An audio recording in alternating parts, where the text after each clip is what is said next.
Hey guys, welcome back to my channel. അപ്പോൾ ഇന്നത്തേത് ഒരു സൺഡേ വ്ളോഗാണ് കേട്ടോ. ആക്ച്വലി ഞാനിതൊരു ഡേ ഇൻ മൈ ലൈഫായിട്ട് എടുക്കാൻ വേണ്ടിയിട്ട് സ്റ്റാർട്ട് ചെയ്തതാണ്. പക്ഷേങ്കിൽ ചില സാങ്കേതിക തകരാറുകൾ മൂലം അതെനിക്ക് കംപ്ലീറ്റ് ചെയ്യാൻ വേണ്ടിയിട്ട് പറ്റിയില്ല. അപ്പോൾ എടുത്ത എല്ലാ ക്ലിപ്സും കൂടെ ഒരു വീഡിയോ ആയിട്ട് അങ്ങോട്ട് പോസ്റ്റ് ചെയ്യാമെന്ന് വിചാരിച്ചു. അങ്ങനെ ചെയ്യാണ്. ഞാൻ എൻ്റെ വീട്ടിലാണ് കേട്ടോ ഉള്ളത്. അതുകൊണ്ട് തന്നെ മക്കളെ ഉമ്മ മാനേജ് ചെയ്യുന്നതും കൊണ്ട് രാവിലെ ഞാൻ ശാന്തവും സ്വസ്ഥമായിട്ട് പല്ലതേപ്പും കുളിയൊക്കെ നല്ല ആസ്വദിച്ച് ചെയ്തിട്ടാണ് ദിവസം സ്റ്റാർട്ട് ചെയ്യുന്നത്. ഇങ്ങനത്തെ ഒരു സ്ലോ മോർണിംഗ് കിട്ടിയിട്ട് കുറച്ചധികം ദിവസങ്ങളായി. കാരണം മക്കളുണ്ടാവുമ്പോൾ രാവിലെ ഞാൻ എണീച്ച് എൻ്റെ കാര്യങ്ങൾ ഭയങ്കര റിലാക്സ് ആയിട്ട് ചെയ്യുമ്പോഴത്തേക്ക് അവരെണീച്ചു പിന്നെ അവരുടെ കാര്യങ്ങൾ നോക്കി അങ്ങനെ പോക്കാണ്. അങ്ങനെ എൻ്റെ പരിപാടികളൊക്കെ കഴിഞ്ഞ് ഞാൻ അടുക്കളയിലേക്ക് വന്നപ്പോഴത്തേക്ക് ഉമ്മ ചായ ഉണ്ടാക്കിയിട്ട് എടുത്ത് വെച്ചിട്ടുണ്ടായിരുന്നു. ആക്ച്വലി കുറേ നേരമായി ഉമ്മ ചായ ഉണ്ടാക്കി വെച്ചിട്ട് വിളിക്കുന്നത്. പക്ഷേങ്കിൽ എൻ്റെ വീഡിയോ എടുപ്പൊക്കെ കഴിഞ്ഞ് അങ്ങനെ വരുമ്പോഴത്തേക്ക് കുറച്ച് നേരം ആയിപ്പോയി. അങ്ങനെ അതും എടുത്തുകൊണ്ട് പുറത്ത് കുറച്ച് നേരം വന്ന് പ്രകൃതി രമണീയതയൊക്കെ ആസ്വദിച്ച് കുടിക്കാമെന്ന് വിചാരിച്ച് അങ്ങനെ അതിരുന്ന് കുടിക്കുകയാണ്. ഇവിടെ വന്നു കഴിഞ്ഞാൽ പിന്നെ മക്കളെ കാര്യത്തിൽ തിരിഞ്ഞു നോക്കേ വേണ്ടെന്ന് വേണമെങ്കിൽ പറയാം. കാരണം എന്ന് വെച്ചാൽ ഞാൻ നോക്കുന്നതിനെക്കാട്ടിലും എക്സ്ട്രാ അടിപൊളിയായിട്ട് ഉമ്മ നോക്കും. രണ്ടാളെയാണെങ്കിലും ഭക്ഷണം കഴിപ്പിക്കലും കുളിപ്പിക്കലും കാര്യങ്ങളും ഒക്കെ. അപ്പോൾ എനിക്ക് എൻ്റെ കാര്യം മാത്രം ഫോക്കസ് ചെയ്ത് ഇങ്ങനെ പോയാൽ മതി. ഇതിപ്പോൾ ഇദ്ദേഹത്തിൻ്റെ കയ്യിലിരിക്കുന്നത് ഇദ്ദേഹത്തിൻ്റെ ടോയ്സ് അല്ല കേട്ടോ. അതുകൊണ്ട് തന്നെ ഓനക്കത് ഭയങ്കര ഇഷ്ടമായിട്ടുണ്ട്.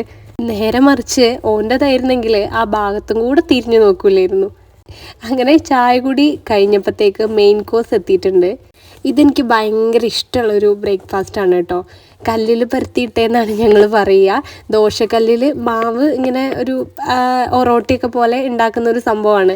ഞാൻ ഒരിക്കലും ഒരു ഫുഡിയൊന്നുമല്ല. പക്ഷേങ്കിൽ വീട്ടിലേക്ക് പോവാന്നൊക്കെ പറയുമ്പോൾ ഉമ്മാൻ്റെ ഇങ്ങനത്തെ കുറച്ച് ഡിഷസാണ് എനിക്ക് 2-3 ടൈപ്പ് സാധനങ്ങളുണ്ട്. അതൊക്കെയാണ് എൻ്റെ മനസ്സിൽ വേഗം വരിക. അത് പോയിട്ടത് കഴിക്കണം എന്നൊക്കെ ഉള്ളത്.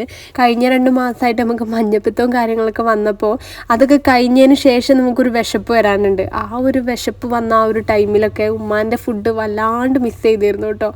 ആ ഒരു മിസ്സിങ് മാറ്റാൻ അവസരം ഇപ്പോഴാണ് കിട്ടിയത്. ഞാൻ കുറച്ച് നേരത്തെ പറഞ്ഞില്ലായിരുന്നു എനിക്ക് വന്നാൽ ഇവിടെ ഫുഡിൻ്റെ കാര്യവും മക്കളെ കാര്യവും തിരിഞ്ഞ് നോക്കണ്ടെന്നുള്ളത്. പക്ഷേങ്കിൽ ഉമ്മ കുറേ നേരം നോക്കിയിട്ടോ ഇവന് ഫുഡ് കൊടുക്കാൻ വേണ്ടിയിട്ട്.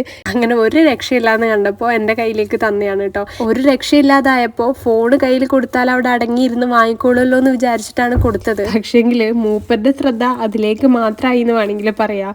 അവസാനം പിന്നെ എങ്ങനെയോ കുറച്ച് കൊടുത്തൊന്ന് ഒപ്പിച്ചു. ഇപ്പോൾ എക്സാമ്പിൾ പറയുകയാണെങ്കിൽ ഓനക്ക് ഒരു നേരത്തെ ഫുഡ് ഞാനത് കൊടുത്തു കഴിയുമ്പോഴത്തേക്ക് അടുത്ത നേരം ഫുഡ് കൊടുക്കാനുള്ള ടൈമാവും. അത്രയും നേരം അവൻ്റെ പുറകെ നടന്നാലേ ഒരു നേരത്തെ ഭക്ഷണവും കഴിക്കുള്ളൂ. മൂപ്പരുടെ മുഖം കട്ട കലിപ്പിലാണ്. ഞാൻ പിടിച്ച് കുളിപ്പിച്ചതിൻ്റെ ദേഷ്യമാണ്.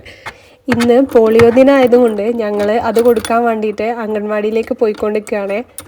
ഞങ്ങളിവിടെ എത്തിയപ്പോഴത്തേക്ക് ഏകദേശം എല്ലാവരും തന്നെ എടുത്തിട്ട് പോയിട്ടുണ്ടായിരുന്നു. അതുകൊണ്ട് തന്നെ വെയിറ്റിംഗ് ലിസ്റ്റ് പരിപാടിയൊന്നുമില്ല. നേരെ പോകുന്നു, എടുക്കുന്നു, തിരിച്ചു വരുന്നു. ഞാനിത് നല്ലൊരു വീഡിയോ ഒക്കെ എടുത്തിട്ട് ഡോക്യുമെൻ്റ് ചെയ്ത് വെക്കണം എന്ന് വിചാരിച്ചതാണ്. പക്ഷേങ്കിൽ എൻ്റെ മൂത്ത സന്തതി എല്ലാ താളവും തെറ്റിച്ചു. സത്യത്തിൽ മൂപ്പര് വിചാരിച്ചത് ഇത് വാക്സിൻ ആണെന്നാണ്. അതിൻ്റെ ആ ഒരു ഷോക്കിലായിരുന്നു അദ്ദേഹം. അപ്പം അതൊക്കെ കുറച്ച് കഴിഞ്ഞിട്ട് പോകാമെന്ന് വിചാരിച്ചിട്ട് പുറത്ത് കുറച്ച് നേരം ഇരുന്നതിന് ശേഷമാണ് ഞങ്ങൾ റിട്ടേൺ പോയത്. അദ്ദേഹത്തിൻ്റെ മൂഡ് ഇന്ന് മൊത്തത്തിലേ ശരിയില്ല. അപ്പം ഇതും കൂടെ ആയപ്പോൾ പൂർത്തിയായി. രാവിലെ അധിക സമയമൊന്നും ആയിട്ടില്ല, 10 എങ്ങാണ്ട് ആയിട്ടുള്ളൂ. പക്ഷേങ്കിൽ ഭയങ്കര വെയിലായിരുന്നു കേട്ടോ.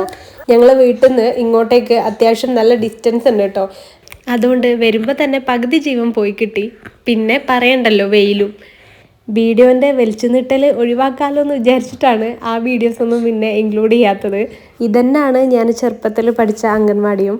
പണ്ടൊക്കെ ഇതിലൂടെ വരുമ്പോഴും പോകുമ്പോഴൊക്കെ ഭയങ്കര നെസ്റ്റമായിരുന്നു. ഇത് കാണുമ്പോൾ ഒക്കെ ഭയങ്കര ഒരു ഫീലായിരുന്നു. പക്ഷേങ്കിൽ ഇത് പിന്നെ റെനോവേറ്റ് ചെയ്തതിന് ശേഷം നമുക്ക് ആ ഒരു പണ്ടത്തെ ആ ഒരു ഫീലൊന്നും കിട്ടാതായി. അങ്ങനെ നടന്നൊരു വഴിയായി. സ്വയം മോട്ടിവേറ്റ് ചെയ്തും മക്കളെ മോട്ടിവേറ്റ് ചെയ്തും അങ്ങനെ നടക്കുകയാണ് കേട്ടോ. ഈക്വാലിറ്റി വരട്ടെ എന്ന് വിചാരിച്ചിട്ട് പോകുമ്പോൾ ഒരാളെയും വരുമ്പോൾ മറ്റാളെയും എടുത്ത് അങ്ങനെ അഡ്ജസ്റ്റ് ചെയ്ത് ബാലൻസ് ചെയ്ത് പോവാണ്. ഇദ്ദേഹത്തിൻ്റെ മുഖം കണ്ടാൽ തോന്നുമല്ലോ മൂപ്പരാണ് നമ്മൾ എടുത്ത് നടക്കുന്നതെന്ന്. അപ്പോൾ ഈ ഒരു വീഡിയോ ഇത്രയൊക്കെ ഉള്ളൂ. Thank you for watching.